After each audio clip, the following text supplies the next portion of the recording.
Hello Hyderabad.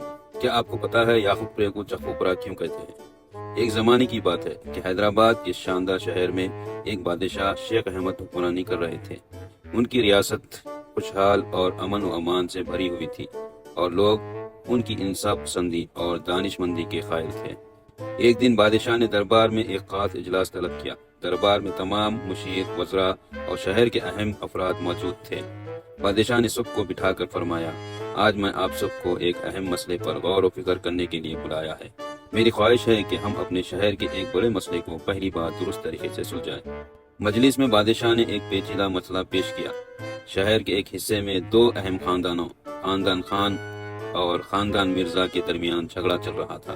दोनों खानदानों के दरमियान एक कीमती जमीन पर कब्जे का इख्तिलाफ था, जो कि शहर के पानी के वसाइल से जुड़ा हुआ था। ये झगड़ा इतना बढ़ गया था कि दोनों खानदानों के दरमियान लड़ाइयाँ और खूनी तसादुम शुरू हो गए थे। बादशाह ने दरबार के सामने अपना मंसूबा बयान किया।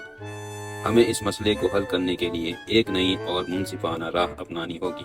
मैं चाहता हूँ कि आप सब मिलकर इस मसले को मुख्तलिफ पहलुओं पर गौर करें और एक ऐसा हल पेश करें जो दोनों खानदानों के मफादात का ख्याल रखे और शहर में अमन कायम रखे। तमाम मुशीर और वज़रा ने गौर और फिक्र के बाद मुख्तलिफ तजावीज़ पेश किए। कुछ ने तजवीज़ दी कि ज़मीन को तकसीम कर दिया जाए, जबकि दीगर ने यह राय दी कि एक नई कमेटी तश्कील दी जाए जो दोनों खानदानों के मफादात को मद्देनजर रखे। आखिरकार दरबार के एक मुशीर ने एक नई तजवीज़ पेश की, जिसमें कहा गया कि ज़मीन को मुश्तरका इस्तेमाल में लाया जाए और उसके बदले दोनों खानदानों को एक साथ काम करने की जिम्मेदारी दी जाए। बादशाह ने इस तजवीज़ को सराहा और कहा, यह तजवीज़ सबसे बेहतरीन है, क्योंकि इससे दोनों खानदानों को न सिर्फ अपनी ज़रूरत पूरी करने का मौका मिलेगा, बल्कि वो एक दूसरे के साथ ताउन भी करेंगे। बादशाह ने फैसला किया कि एक मुश्तरका मंसूबा बनाया जाए जिसमें ज़मीन को मुनसिफाना तरीके से तकसीम किया जाए और दोनों खानदानों को मुश्तरका तौर पर पानी के वसाइल का इंतजाम करने की जिम्मेदारी दी जाए। इस मंसूबे को नाफिज करने के लिए कमेटी भी तश्कील दी गई, जिसमें दोनों खानदानों के नुमाइंदे भी शामिल थे। ये फैसला शहर में अमन व अमान कायम करने में कामयाब रहा। दोनों खानदानों ने मिलकर काम करना शुरू किया और शहर की जिंदगी दोबारा पुरअमन हो गई।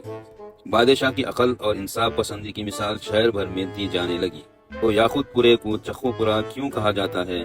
तो यकीन जानिए, इसके बारे में मुझे कोई इल्म नहीं है। माजिरत के साथ आप सबका शुक्रिया वीडियो को ध्यान से सुनने के लिए। अगर इस वीडियो में आपको कहीं भी कुछ भी अच्छा लगा तो वीडियो को दूसरों के साथ जरूर शेयर करिए। शुक्रिया। मिलते हैं फिर इसी तरह की दूसरी वीडियो में, इंतजार करिए।